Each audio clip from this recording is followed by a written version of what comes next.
Welcome to Last Minute Lecture. This free chapter overview is designed to help students review and understand key concepts. These summaries supplement, not replace, the original textbook and may not be redistributed or resold. For complete coverage, always consult the official text. Imagine two hospitals across town from each other. At Hospital A patient with the central line has a 2.5% chance of getting a deadly bloodstream infection. Right, which is pretty scary. Exactly. But at Hospital B, that chance is just 0.65%. And, the difference isn't the quality of the doctors. It isn't some miracle drug. No, the difference is entirely about how they measure, track, and improve their daily routines. Welcome to today's deep dive. If you're a nursing or health sciences student prepping for your coursework, well, consider this your custom-tailored one-on-one tutoring session. Yeah, we are taking a really focused look at Chapter 10 of Evidence-Based Practice in Nursing and Healthcare. And our mission today is breaking down the exact systematic steps of how you measure, improve, and actually prove the quality of patient care. It's arguably the most critical topic you'll encounter, because in healthcare, good intentions just don't automatically equal good outcomes. So true. I actually want to open with this Peter Drucker quote from the text. It says, "Quality in a service or product is not what you put into it. It is what the client or customer gets out of it." I love that quote. It perfectly frames why we need systems to prove that the care you're delivering actually works. Okay, let's unpack this. Because the textbook throws some major acronyms at us immediately, like EBP and QI. Right. The alphabet soup. Yeah. And while they sound similar, I realize they have fundamentally different starting points. Like EBP, evidence-based practice, seems heavily focused on doing the right thing by looking outward. Exactly. It's about searching external literature and published research to find the absolute best practice. But then QI, quality improvement, is focused on doing things right by looking inward. It evaluates your own internal processes to see how well your specific unit is functioning. It's a perfect distinction. EBP is the blueprint from the outside world, and QI is how well your house is actually built. Oh, I like that. And when we blend them together, we get EBQI, or evidence-based quality improvement. This is where you use internal evidence from your own hospital to systematically improve services, using those proven EBP methods. But, to improve quality, you first have to understand what exactly you're measuring. You can't fix what you can't quantify. Right, and that's where the text introduces Donabedian's classic framework. It divides performance indicators into structure, process, and outcomes. Okay, so structure measures look at the physical resources, right? The environment of care. Yep, exactly. Think about your staff-to-patient ratios, the physical layout of the unit, or just your access to specialized equipment. Got it. Then process measures are how the care is actually delivered. Like, are you adhering to the hand washing policy? Or what's the time to deliver reperfusion treatment in the ER? Precisely. It's the interaction between the clinician and the patient. And finally, outcome measures. This is what actually happens to the patient as a result of that structure and process. So things like mortality rates or hospital-acquired infections. Wait, so if structure is the kitchen and process is the recipe, outcome is basically how the cake tastes. That is an amazing analogy. Yes, exactly. Awesome. And reading through the chapter, I noticed we should add a fourth category that the Institute for Healthcare Improvement, the IHI, brought in. Balancing measures. Oh, yeah, those are crucial. I like to think of this like prescribing a drug to lower a patient's blood pressure, but then realizing the side effect is extreme dizziness. Yeah. You fixed one process, but you created a new fall risk. Right. You always have to monitor the unintended consequences of your improvements. If you speed up a discharge process, do your readmission errors suddenly spike? You have to balance the view. And measuring all this isn't just an academic exercise, is it? It's tied to hospital funding through value-based purchasing, or VBP. The stakes are huge here. Medicare and Medicaid use VBP to tie financial incentives directly to a hospital's performance. Yeah, they evaluate quality across 4 domains: clinical outcomes, person and community engagement, safety and efficiency, and cost reduction, and each is weighted 25%. Exactly. If outcomes drop, reimbursement drops. So your measuring tools better be accurate. They must possess 2 distinct properties: validity and reliability. Right. So validity means the tool actually measures what it claims to measure. If you want to measure a patient's fear, your tool should measure fear, not just general anxiety. It has to hit the right target. Reliability means it measures it consistently. It hits the exact same spot on the target over and over, regardless of who's using it. And the text mentions Cronbach's alpha for this, right? You generally want a Cronbach's alpha of greater than 0.80 for a tool to be considered reliable. Spot on. But having a valid and reliable tool is only half the battle. You also need to understand the data you're collecting. The text stresses 4 levels of data. Oh, right. Nominal, ordinal, interval, and ratio? Yep. And the level of data dictates what kind of statistical math you can legally do later to prove your case. So nominal data is the lowest level because you can't really do math with it at all. It's just unranked categories, like describing pain as throbbing versus burning. Exactly. You might assign a number 1 to throbbing and 2 to burning in a spreadsheet, but those numbers have 0 mathematical meaning. Right. You can't say burning is twice as bad as throbbing.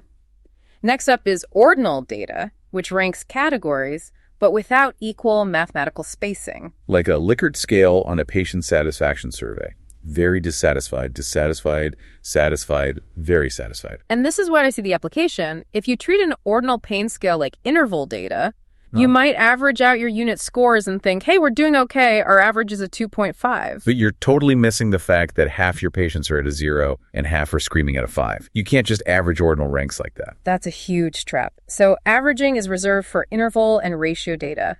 These are numeric, with consistent mathematical values between each point. Right. The only difference is that ratio has an absolute 0, while interval does not. Like temperature in Fahrenheit is interval data. Because 0 degrees doesn't mean an absolute lack of temperature, but a patient's weight or heart rate, that's ratio data. 0 weight means absolute 0. Exactly. So we have reliable tools, and we understand our data, but data in a vacuum is useless. If your infection rate is 2.5, you don't know if that's good or bad until you look outside. That is why we benchmark, comparing your outcomes to standard points of reference like the CDC, the Joint Commission, or NDNQI. And finding your internal data to compare is easier than you think. Hospitals sit on a treasure trove of internal evidence. Oh, absolutely. Finance tracks readmission costs, HR tracks provider skill mix, quality management has the incident reports, and the electronic health record captures basically everything else. Let's make this real with clinical scenario 10.1 from the text.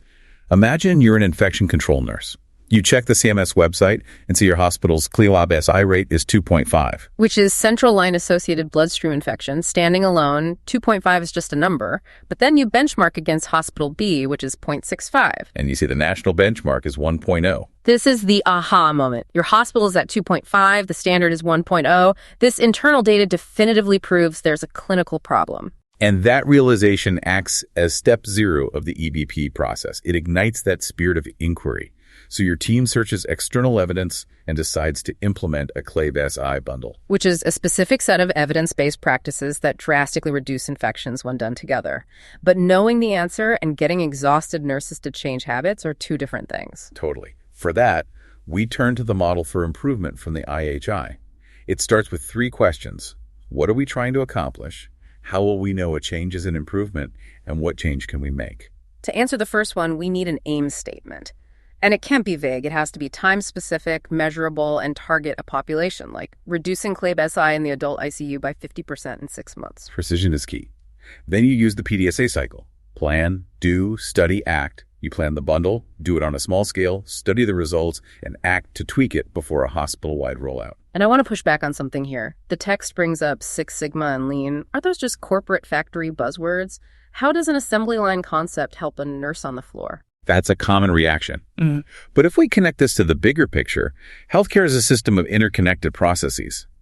Six Sigma is focused on limiting variation and eliminating defects using DMAAC. Define, measure, analyze, improve, control. And a major visual tool for this is the cause and effect diagram, the fishbone diagram, right? Yes, exactly. You draw a horizontal line leading to the defect at the head and diagonal bones branching off for categories like management, people, equipment, and process. So using the textbook's example of inconsistent pediatric rounding under equipment, maybe there's literally no spot in the room to document the round. It breaks a massive problem into bite-sized pieces. Exactly. Now contrast that with lean philosophy. Lean is all about minimizing waste and non-value added steps from the patient's perspective. The text mentions the Gemba walk. I love this, going to the actual place of care to observe the work in real time rather than just talking about it in a boardroom. The Gemba walk is where you identify the 8 wastes. Defects, overproduction, waiting, unused talent, transportation, inventory, motion, and extra processing. Let's apply motion directly to nursing. Walking back and forth to closets because IV kits aren't stocked at the bedside, that's wasted physical motion. Or waiting, like when a nurse is just sitting there waiting for pharmacy to tube up a critical medication. To get to the root of these wastes, Lean uses a tool called the 5 whys. You just ask why 5 times to drill down to the core of a problem. Let's role play it. I'll ask you about the rounding. Why is hourly rounding inconsistent on the pediatric unit? Well, because the rounding process is just way too time-consuming right now.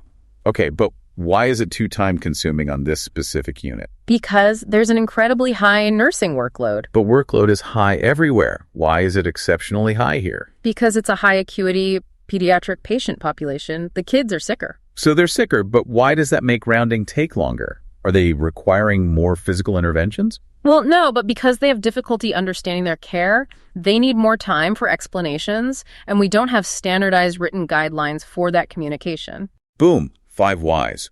We went from nurses aren't rounding to we lack standardized communication guidelines. That's actionable. Wow, yeah, that is incredibly effective. And once you figure that out, you capture the project on an A3 tool, right? A single sheet of paper summarizing the background, root causes, and goals. Yep, it keeps the whole interprofessional team aligned. So we've implemented our PDSA cycles. Did it actually work? This brings us to reporting outcomes. Let's go back to our CLAB-SI scenario. Okay, the math. For the outcome indicator, it's the number of CLAB-SI cases per unit divided by total central line days multiplied by 1,000. And we multiply by 1,000 because bloodstream infections are rare. If you just divided cases by days, you'd get a tiny fraction like 0.0002. Multiplying gives an incidence rate per 1,000 line days, which is much easier to conceptualize. And their goal was the NHSN rate of 0.8. But they also tracked process indicators, right? Right, to ensure nurses were actually doing the daily assessments. The math is patients with documented assessments divided by total patients with a central line times 100. They aimed for 90% compliance, but initially hit 80%, so they paused to provide more education. So what does this all mean? How do we present this math to busy nurses during a huddle? That's where dashboards and scorecards come in. A balanced scorecard uses a simple red, yellow, green color coding system to instantly show if targets are being met. Red means you're below target, green means you're hitting it. 0 cognitive load. The text also highlights run charts, showing data changing over time with a goal line. It is incredibly motivating for a burnt-out team to actually see that line trending down toward the goal week by week. And finally, histograms and Pareto charts. The Pareto principle, or the 80-20 rule. The idea is that 80% of negative outcomes are usually caused by just 20% of the inputs. Right, the Pareto chart visually isolates that vital 20%, so the team knows exactly where to focus for the biggest impact. You work smarter, not harder. Okay, let's recap the flow for you. We started with EBP, QI, and Donabedian's structure, process, and outcomes. We used internal evidence and benchmarking to spot a problem. Then we translated corporate concepts like Six Sigma and Lean, along with PDSA, to implement changes at the bedside. And finally, we used scorecards and run charts to prove the practice change actually improved outcomes. It's a complete roadmap. But I want to leave you with one final thought. We are entering an era of AI and algorithms in healthcare. It'll be easy to get lost in digital numbers. Oh, for sure. But remember, the lean concept of the Gemba walk, actually walking to the physical bedside, observing the chaos with your own eyes, and asking your colleagues why. The data tells you what is happening, but human connection tells you why. I think that's an incredibly powerful takeaway. Absolutely. Well, on behalf of the last-minute lecture team here at the Deep Dive, we want to thank you for joining us today. We wish you the absolute best of luck on your coursework and future clinical practice. Remember, the quality of your care isn't just about what you put into your shift. It's about the healing your patient gets out of it. Until next time.